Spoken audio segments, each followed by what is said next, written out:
Lo ngerasa harga makin mahal, gaji stagnan, hidup makin susah? Bro, dengarkan ini baik-baik. Konglomerat itu nggak makin kaya, tapi lo yang makin miskin. Gua tahu gimana rasanya, usia 35 sampai 44 tahun, itu fase di mana kita kejar tanggung jawab. Bayar cicilan rumah, sekolah anak, kebutuhan bulanan.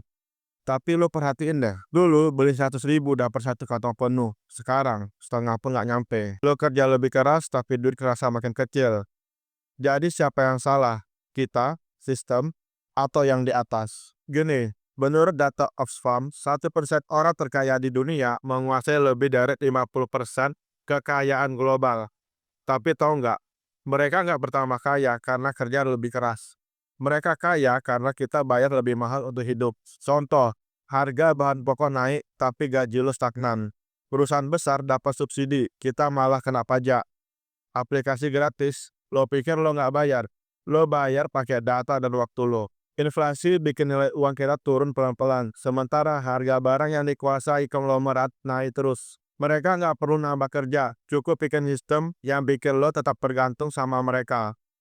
Lo beli kopi brand besar, makan di restoran waralaba, belanja di e-commerce raksasa, artinya lo terus nyetor uang ke mereka. Jadi bukan mereka makin kaya, tapi sistem yang ngerampas nilai uang kita. Bikin kita makin miskin diam-diam.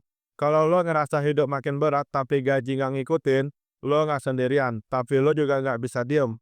Boleh belajar kelola uang, dukung bisnis lokal, stop boros buat hal yang cuma bikin konglomerat makin kuat. Follow buat insight kayak gini yang nggak lo dapetin dari iklan. Share ke teman lo yang udah kerja keras tapi ngerasa jalan di tempat. Komen di bawah, apa yang bikin lo ngerasa makin miskin padahal udah kerja mati-matian.